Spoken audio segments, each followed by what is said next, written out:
কেমন আছেন সবাই? আশা করি ভালো আছেন সবাই। আমিও আপনাদের দোয়ায় অনেক ভালো আছি। আজকে একটি গল্প শেয়ার করতে যাচ্ছি।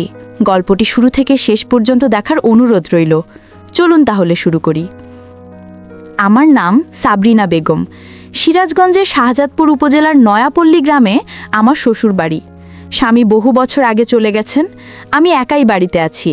তবে একা বললে ভুল হবে, কারণ আমার ভাইয়ের ছেলে সাকিব এখন আমার কাছে থাকে। ওর বাবা চট্টগ্রামে চাকরি করে। ওর পড়াশোনার সুবিধার জন্য আমাকে দায়িত্ব দিয়েছে। আমি সব করি, খাইয়ে দেই, গোছাই, পড়াশোনায় সাহায্য করি। বাইরের লোকজন ভাবে আমি কেবল একজন দায়িত্বশীল ফুপু, কিন্তু আমার ভেতরের জগৎ অন্যরকম। আমি প্রতিদিনের কাজ করতে করতে হঠাৎ টের পাই আমার মনে অদ্ভুত একটা টান তৈরি হচ্ছে। আমি বলি না কাউকে, তবে অনুভব করি প্রতিটি মুহূর্তে। ভোরে যখন আজান হয় আমি উঠি, রান্নাঘরে যাই, ভাত বসাই, তখন দরজার ফাঁক দিয়ে দেখি সাকিব আধো ঘুমে তাকিয়ে আছে, চোখে কেমন অচেনা দৃষ্টি। আমি ভান করি কিছু বুঝিনি, অথচ ভেতরে শিরশির অনুভব করি। দুপুরে খেতে বসালে হাতের আঙুল ছুঁয়ে যায়। আমি স্বাভাবিক থাকার চেষ্টা করি, অথচ বুকের ভেতর ধক ধক শব্দ শুনতে পাই। বিকেলে উঠোনে বসে শাক বাছতে বাছতে দেখি ওপাশে বই হাতে বসে আছে, আমার দিকে তাকিয়ে থাকে। আমি চোখ সরিয়ে নেই, কিন্তু মনে মনে চাপা উত্তেজনা বাড়তে থাকে। রাতে চারপাশে নিস্তব্ধতা নেমে যায়। কেবল ঝিঝি পোকার ডাক শোনা যায়, বাতাসে গাছড়ে পাতার মৃদু শব্দ হয়। আমি বিছানায় শুয়ে থাকি, অথচ ঘুম আসে না। মনে হয় পাশের ঘর থেকে শ্বাস প্রশ্বাসের শব্দ ভেসে আসছে। সেই শব্দে বুকের ভেতর কেমন যেন ঢেউ ওঠে। আমি প্রশ্ন করি নিজের কাছে, এ কি হচ্ছে? কেন আমি এত অস্থির হচ্ছি? বয়স তো অনেক পার হয়ে গেছে, আমি তো ওর অভিভাবক, অথচ কেন এমন মনে হয়? কেন বারবার টান অনুভব করি? হয়তো এটা পাপ, হয়তো এটা কেবলই কম্পনা। তবুও এই অনুভূতি আমি থামাতে পারি না। আমি কাউকে বলতেও পারি না, কারণ বললে সমাজ দোষ দেবে, লোকজন কুৎসা রটাবে। অথচ ভেতরে ভেতরে আমি জানি এ শুধু আমার কল্পনা নয়, ওর চোখেও মাঝে মাঝে আমি একই রকম সংকেত দেখি। হয়তো আমি ভুল বুঝি, তবু মনে হয় ও কিছু লুকায়। এ গোপন খেলা কেউ টের পায় না। চারপাশের মানুষ ভাবে আমরা কেবল ফুপু আর ভাতিজা, কিন্তু আমাদের ভেতরে এক অদৃশ্য স্রোত বয়ে চলেছে, যার নাম হয়তো সম্পর্ক নয়, যার ব্যাখ্যা সমাজ দেবে না। আমি দিনের পর দিনে স্রোতের সাথে ভেসে যাই। বাইরে হাসি, স্বাভাবিক থাকি, অথচ ভেতরে এক অদৃশ্য অগ্নি জ্বলতে থাকে। মাঝে মাঝে আয়নায় নিজের মুখ দেখি, চোখে টানতি, ঠোঁটে নিঃশব্দ কথা, বুকের ভেতরে গোপন দীর্ঘশ্বাস। আমি ভাবি পালিয়ে যাই, দূরে সরে যাই, কিন্তু পারি না, কারণ সাকিব ছাড়া আমার এই নিঃসঙ্গ জীবনে কেউ নেই। আমি চাই কিংবা না চাই, ওর সঙ্গেই আমার প্রতিদিনের জীবন জড়িয়ে গেছে। আমি জানি না এ পথ কোথায় যাবে, তবে আমি জানি প্রতিটি সকাল, প্রতিটি দুপুর, প্রতিটি সন্ধ্যা, প্রতিটি রাত আমাকে এই গোপন টান মনে করিয়ে দেয়। আমি একা বসে থেকে হঠাৎ শিহরিত হই। জানালার পাশে দাঁড়িয়ে হাওয়ায় চুল উড়াই, মনে হয় কেউ আমার দিকে তাকিয়ে আছে। আমি ঘুরে দেখি, সত্যিই সাকিব তাকিয়ে আছে। আমি কিছু বলি না, সেও চুপ থাকে, কিন্তু সেই নীরবতার ভেতর হাজার কথা লুকানো থাকে। এমন নীরবতাই আমার প্রতিদিনের সঙ্গী, এমন নীরবতাই আমাকে দগ্ধ করে। তবুও আমি থামিতে পারি না। আমি কেবল ভেসে যাই এ অজানা আবেশের ভেতরে। আমি জানি প্রতিটি অনুভূতির পেছনে লুকিয়ে থাকে ভয়, আবার টানও থাকে। আমি রাতে জানালার পাশে দাঁড়িয়ে থাকি, চাঁদের আলোয় চারপাশ সাদা হয়ে যায়, দূরে কুকুর ডাকতে থাকে, বাতাসে গাছের ডাল নড়ে। হঠাৎ মনে হয় সাকিবও হয়তো একই আকাশের দিকে তাকিয়ে আছে। আমি নিজের মনে হাসি, অথচ সেই হাসি কেউ দেখে না। একদিন দুপুরে আমি ওকে খেতে দিচ্ছিলাম, ভাত তুলতে গিয়ে হাত কাঁপলো, ও অবাক হয়ে তাকালো। আমি বললাম গরম লাগছে, কিন্তু আসলে গরম নয়, ভেতরের অস্থিরতা। আমি জানতাম আমার চোখ অনেক কিছু ফাঁস করে দিচ্ছে। আমি চোখ নামিয়ে নিলাম। রাতে শোবার আগে আমি আল্লাহকে ডাকি, ক্ষমা চাই, বলি আমি তো খারাপ কিছু করতে চাই না, শুধু হৃদয়ের ভেতরে এক অজানা টান কাজ করে। আমি বুঝতে পারি এ পথ ঠিক নয়, কিন্তু আমি থামতে পারি না। সাকিবও নীরব থাকে, তবে আমি ওর চোখে সেই একই প্রশ্ন দেখতে পাই। আমি মনে করি আমি এটা ভুগছি, অথচ হয়তো ও এ ভেতরে লড়াই করছে। এ লড়াই কারো চোখে পড়ে না। বাইরে সব কিছু স্বাভাবিক, গ্রাম্য জীবন নিজের নিয়মে চলে, বাজার বসে, লোকজন কাজ করে, মাঠে ধান কাটে, সন্ধ্যায় সবাই গল্প করে। কিন্তু আমাদের ঘরের ভেতরে এক গোপন আবহ তৈরি হয়। আমি কখনো ভাবি লোকজন বুঝতে পারবে, আবার ভাবি কেউ কিছু বুঝবে না। কারণ আমরা মুখে কিছু বলি না, শুধু নীরবতা দিয়ে সব কিছু চলতে থাকে। একদিন উঠোনে কাপড় শুকাচ্ছিলাম, হাওয়ায় আঁচল উড়ে যাচ্ছিল। আমি ঠিক করতে গিয়ে দেখি ও দাঁড়িয়ে আছে, চুপচাপ তাকিয়ে আছে। আমি কিছু বললাম না, তবে ভেতরে অদ্ভুত কাঁপন অনুভব করলাম। এমন মুহূর্তে মনে হয় সময় থেমে গেছে। আমি বুঝতে পারি আমাদের নীরবতা আসলে সবচেয়ে জোরালো ভাষা।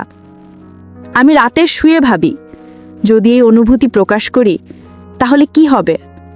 সমাজ আমাকে দোষ দেবে, পরিবার মুখ ফিরিয়ে নেবে, অথচ হৃদয়কে বোঝানো যায় না। আমি চুপ করে যাই, কিন্তু টের পাই আগুন আরও জ্বলে উঠছে। আমি আয়নায় নিজের মুখ দেখি, বয়সের রেখা ফুটে উঠেছে, কিন্তু ভেতরে আমি এখনো মেয়ের মতো শিহরিত হই। আমি লুকোতে চাই, আবার চাই না। আমি জানি না এই গল্প কোথায় গিয়ে শেষ হবে, তবে আমি জানি আমাদের প্রতিদিনের নীরবতায় একদিন হয়তো উত্তর হয়ে দাঁড়াবে।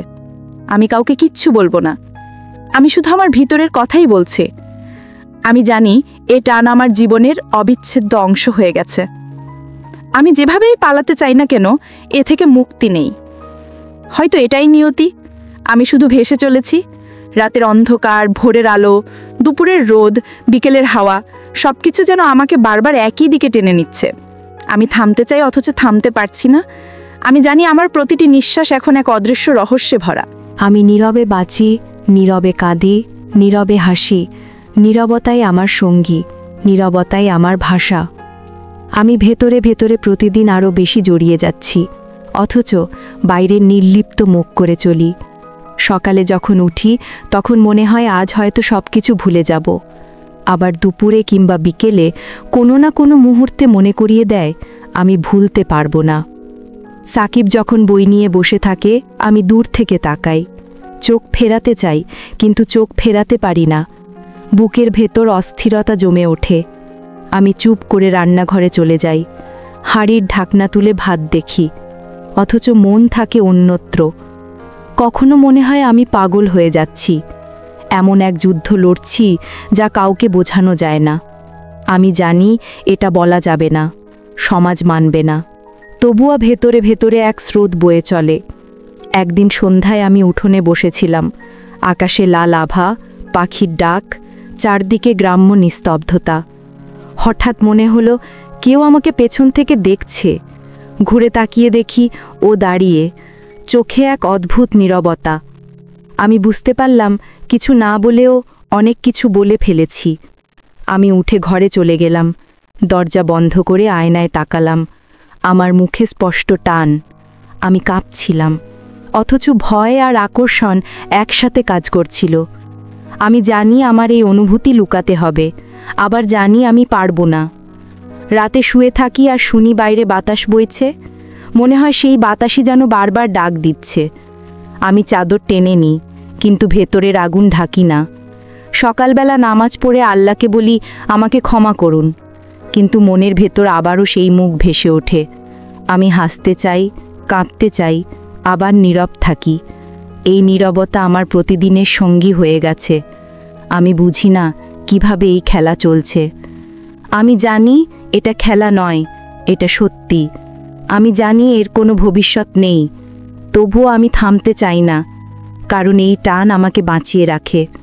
আমি যখন ভাত বেড়ে দিই তখন মনে হয় হাত ছুঁয়ে যাবে, ছুঁয়ে না গেলেও মনে হয় গেছে। আমি চমকে উঠি, আবার শান্ত হই। আমি জানি এসব শুধু আমার কল্পনা নয়, ওর চোখেও একই জ্যোতি জ্বলতে দেখি। আমি ভয় পাই, আবার সাহস পাই। এক অদ্ভুত দ্বন্দ্ব প্রতিদিন আমাকে গ্রাস করে।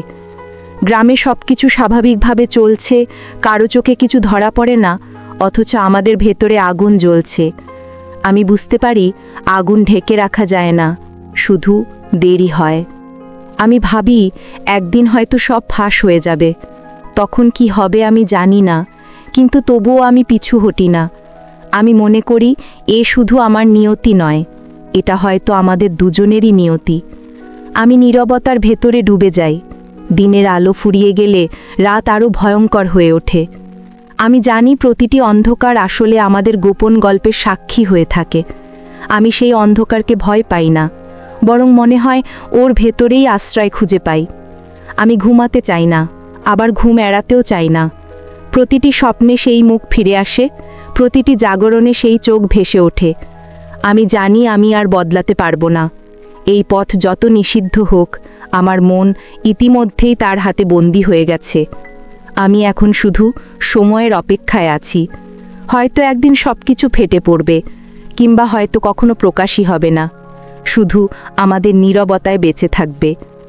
আমি জানি না কোনটা হবে, তবে আমি জানি আমার প্রতিটি শ্বাস এখন আর আগের মতো নেই। প্রতিটি মুহূর্তে আমি ওর সাথে গোপনে জড়িয়ে আছি। এটাই আমার একমাত্র সত্য। আমি বুঝতে পারি প্রতিদিন আমাদের নীরবতা আরও ভারী হয়ে উঠছে। ভেতরের কথা বাইরে আসছে না, কিন্তু চোখে চোখে সব বলছি। সকালে যখন উঠি তখন কাজের অজুহাতে নিজেকে ব্যস্ত রাখি, কিন্তু প্রতিবার ওকে দেখলেই বুকের ভেতর ঝড় ওঠে। আমি জানি এই ঝড় থামবে না। আমি ঘর গোছাই, রান্না করি, বাইরে লোকজন আসা যাবার শব্দ শুনি, অথচ মনের ভেতর চলতে থাকে অন্য রকম গল্প। আমি বারবার নিজেকে সামলাই, বারবার বলি এসব ভাবা যাবে না, কিন্তু প্রতিদিনই আবার একই টান অনুভব করি। বিকেলে উঠোনে পিঁড়ি পেতে বসে সবজি কাটছিলাম, হঠাৎ ছুরি কেটে গেল হাতে, রক্ত বের হলো। সাকিব দৌড়ে এলো, আমার হাত ধরে বলল সাবধানে থাকতে হবে। ওর হাতের স্পর্শে আমার বুক ধকধক করছিল। আমি বললাম কিছু হয়নি, কিন্তু ভেতরে যেন আগুন ছড়িয়ে পড়ল। রাতে শোবার সময় বারবার সেই মুহূর্ত মনে পড়ল। আমি জানতাম ওর হাতের ছোঁয়া আমাকে অস্থির করে তুলেছে। আমি চোখ বন্ধ করলেও ঘুম আসছিল না। জানালার বাইরে চাঁদ উঠেছিল, সেই আলো ঘরে ঢুকে পড়েছিল। মনে হচ্ছিল চাঁদও আমাদের গোপন কথা জানে। আমি চাদর টেনে নিই, কিন্তু আলো আটকানো যায় না, ঠিক যেমন এই অনুভূতিও আটকানো যাচ্ছে না। আমি ভাবি এভাবে কতদিন চলবে। আমি ভয় পাই লোকজন কিছু বুঝে ফেলবে। গ্রামে মানুষ তুচ্ছ ব্যাপারেও গসিপ করে, অথচ এত বড় বিষয় তারা জানলে আমাকে শেষ করে দেবে, আমার সংসার ভেঙে পড়বে। কিন্তু তারপরও মনে হয় যদি এটা পাপ হয় তবে কেন হৃদয়ে এত জোরে টানে? আমি অনেকবার চেষ্টা করেছি আলাদা থাকতে, চোখ এড়িয়ে যেতে, কিন্তু যত এড়িয়ে যাই টান তত বাড়ে। আমি খুঁজে পাই না কোনো মুক্তি। মনে হয় আমি ফাঁদে আটকে গেছি, তবে এই ফাঁদ থেকে বের হতে চাই না। আমি ভেতরে ভেতরে ওকে কাছে টেনে নিতে চাই, অথচ মুখে কিছু বলি না। আমি জানি ও কিছু বলতে পারছে না, তবে ওর দৃষ্টি প্রতিদিন আমাকে আরও বেশি করে কাঁপিয়ে তোলে। একদিন দুপুরে আমি কাপড় শুকাতে দড়িতে তুলছিলাম। হাওয়া এত জোরে বইছিল যে আমার আঁচল উড়ে যাচ্ছিল। ও দাঁড়িয়ে তাকিয়েছিল। আমি ভান করলাম দেখিনি, কিন্তু ভেতরে এক অদ্ভুত আনন্দ হচ্ছিল। আমি জানতাম আমি অজান্তেই সব বুঝিয়ে দিচ্ছি, তবুও থামতে পারছিলাম না। আমি বারবার মনে করি সমাজের চোখ এড়ানো অসম্ভব, কিন্তু প্রতিদিনই আবার একই খেলায় জড়িয়ে পড়ি। এই খেলা কারো চোখে ধরা পড়ে না, তবে আমার ভেতরে দাউ দাউ করে আগুন জ্বলে ওঠে। আমি কখনো আয়নায় নিজের মুখ দেখি আর অবাক হই। এই আমি তো সেই সাধারণ গৃহবধূ, অথচ চোখের ভেতর লুকানো আগুন স্পষ্ট। আমি ভয় পাই কেউ চোখে চোখ রাখলে সব জেনে যাবে, তাই আমি সবার সাথে স্বাভাবিক আচরণ করি, শুধু নীরবেই টান বয়ে চলি। আমি জানি না এই পথ কোথায় শেষ হবে, আমি শুধু জানি আমি আর আগের মতো নেই। প্রতিটি দিন, প্রতিটি রাত আমাকে নতুন করে তাড়িত করছে। আমি চাই না ও আমাকে ঘৃণা করুক, আমি চাই না ও দূরে চলে যাক, আমি চাই না সমাজ জেনে যাক। আমি শুধু চাই এই নীরবতার ভেতরেই আমরা বেঁচে থাকি। আমি জানি এটা কঠিন, কিন্তু আমি এই কষ্টকেই ভালোবেসে ফেলেছি। আমি মনে করি এই কষ্ট ছাড়া আমার বেঁচে থাকা অর্থহীন। আমি স্বপ্ন দেখি, আবার ভয়ও পাই। আমি হাসতে চাই, আবার কান্না থামাতে পারি না। আমি জানি এই এক অদ্ভুত যাত্রা, যেখানে শেষ নেই, শুধু পথই পথ। আমি সেই পথেই হেঁটে চলেছি। হয়তো একদিন সব ভেঙে পড়বে, তবে আজ আমি শুধু নীরবতার সঙ্গী হয়ে আছি। আমি নিজের ভেতরে প্রতিদিন নতুন আগুন আবিষ্কার করি, আর সেই আগুনে ধীরে ধীরে গলে যাই। আমি জানি আমার ভেতরে সেই অদ্ভুত টানটি কোনোদিন সহজে মিলিয়ে যাবে না। আমি বারবার নিজেকে স্মরণ করাই, সাকিব এখন বয়স্ক, ওর জীবনের পথে নিজের সিদ্ধান্ত নেওয়ার অধিকার আছে। সেই কথাগুলো কেবল তেমনি যুক্তিসঙ্গত শব্দ, কিন্তু হৃদয় তাদের মানে না। আমি সকালবেলা উঠে রান্নাঘর সামলে দেখি ওর ছায়া উঠোনে, কেবল ছায়ায় পুরনো স্মৃতির মতো আমার দিকে তাকায়। আমি ভান করি ব্যস্ত আছি, অথচ ভেতরে অচেনা শব্দ বেজে ওঠে, যেন কোনো সঙ্গীত বারবার ধীরে ধীরে কানে বাজে। ও যখন আমার কাছাকাছি আসে বই নিয়ে, আমি দুর্বলার মতো কাঁপি। আমি জানি এসব কথার ভুল ব্যাখ্যা হতে পারে, তাই মুখে বারবার বলি ইহা কেবল দায়িত্ব, ইহা কেবল যত্ন, কিন্তু অন্তরে অন্য গল্প করে। বিকেলের সেই ম্লান আলোয় আমরা দুজনে একসাথে চা খেয়ে বসি। ওর কথা শুনি, ও হাসে, আমিও হেসে ফেলি, কিন্তু হাসির ভেতরেও খাজ পড়ে, এক ধরনের অনাকাঙ্ক্ষিত তৃষ্ণা। এই তৃষ্ণা ওনাকে দুমড়ে মুচড়ে দেয়। রাতে শুয়ে আমি প্রার্থনা করি, আল্লাহ আমাকে সঠিক পথ দেখান। আমি আমার অন্তর বিব্রত করি। আমি ভাবি এটা পাপ কিনা। আমি চিন্তা করি, যদি আমি আমার প্রয়োজন গোপন রাখি, ও যদি একদিন চোখ খুলে দেখে সব জানে, তখন কি হবে? সমাজ কি বলবে? আমি জেনেও থাকি যে সমাজের বিচার কঠোর। গ্রামীণ সমাজ ঝটপট রাধে গালিগুঞ্জন ছড়ায়। কাজে আমি নিজেকে বারবার সীমাবদ্ধ রাখি, কিন্তু সীমাবদ্ধ থাকার সাথে কাটা বাড়তে থাকে। আমি নিজের মনকে বোঝাই, তুমি তো একজন বিধবা, তবু কেন এমনভাবে হৃদয় নড়ে? কখনো কখনো মনে হয় স্বপ্ন আর বাস্তব একে অপরকে টেনে টানছে। আমি প্রতিদিন ভোরে উঠে নামাজ পড়ি। এই নামাজ আমাকে কিছুটা সান্ত্বনা দেয়, কিন্তু নামাজ শেষে কখনো ওর চিত্র এসে ধাক্কা দেয়। ওর চুলের গন্ধ মনে পড়ে, ওর মুঠোর শক্তি মনে পড়ে, ভেবে কেঁদে ফেলি আমি, লজ্জায় লুকিয়ে রাখি চোখ। সকালে বাজার থেকে ফিরলে ও বইয়ের পাতা উল্টাতে উল্টাতে আমাকে খুঁজে নেয়। ওর কথা শুনলে মনে হয় মনে কোনো দরজার খটখটানি হচ্ছে। আমি নিজেকে জিজ্ঞেস করি, কোথায় ভুল হয়েছিল? আমি কি কখনো কোনো ভুল করব? আর যদি করি, তবে কিভাবে ক্ষমা চাইব? আমি তাই চুপ থাকি। রাতের অন্ধকারে কখনো নিজেকে ডানায় মুড়িয়ে নিই, যেন ওই নীরবতা আমাকে ঢেকে রাখে। আর কখনো মন চায় জানালার পাশে দাঁড়িয়ে চাঁদের আলোয় ওর প্রতিচ্ছবি দেখব। আমি জানি এভাবে চলতে পারবো না। আমি চাই না ওর ভবিষ্যৎ নষ্ট হোক, তাই নিজের মধ্যে একরকম কঠিন নিয়মবদ্ধতা বসাই। যখনই অনুভব করি সীমা লঙ্ঘন হতে চলেছে, আমি নিজেকে সরিয়ে নিই, কাজ করি, খুঁটিনাটি কাজে মগ্ন থাকি। কিন্তু প্রতিবারই কোনো না কোনো স্মৃতি আমাকে আবার টেনে আনে। মাঝে মাঝে মনে হয় আমার জীবন বদলে যাচ্ছে। আমি আত্মরক্ষার নামে কত রকম ছদ্মবেশ পরিধান করি। কখনো বকবক করে নিজেকেই ব্যস্ত রাখি, কখনো কাঁদতে কাঁদতেই রান্না করি, কখনো গান শুনি যাতে মন নীরব হয়। এসব কৌশল কিছুটা কাজ করে, কিন্তু ভেতরের আগুন ক্রমে বেড়ে যায়। আমি ভাবি যদি আমি দূরে সরে যাই, ওর জন্য ভালো হবে কিনা। আমি জানি ওর পড়াশোনার ভার আমি থেকে দূরে থাকলেও কেউ নেবে, তবু আমার হৃদয় একাকিত্বে ভেঙে পড়ে। আমি নিজেকেই ভোতা করার চেষ্টা করি, বলি সাবরিনা, দেখো বাইরে মানুষ আছে, তাদের সেবা করো না। নাতি নয়, প্রতিবেশীর অসুস্থ বয়স্ক দাদা আছেন, তাদের সাহায্যে মন লাগাও। তবু রাতে যখন ঘুম ভেঙে যায়, ওর স্মৃতি ফিরে আসে।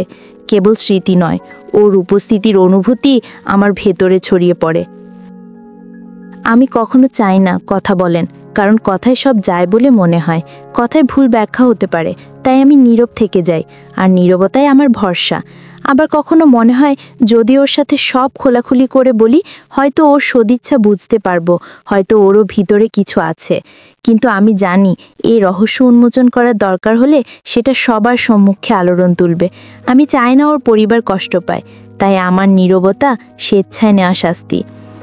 অনেক রাত আমি আয়নায় তর্মিক দেখি কতটা ভাঙা আমি, দেখি চোখে গভীর তৃষ্ণা। কোন পথে এগোবে জানি না, তবু আমি প্রতিদিন সকালে উঠে নতুন করে চেষ্টা করি। আমার জীবন এখন আগের মতো শান্ত নৈবরে থেকে গেছে না।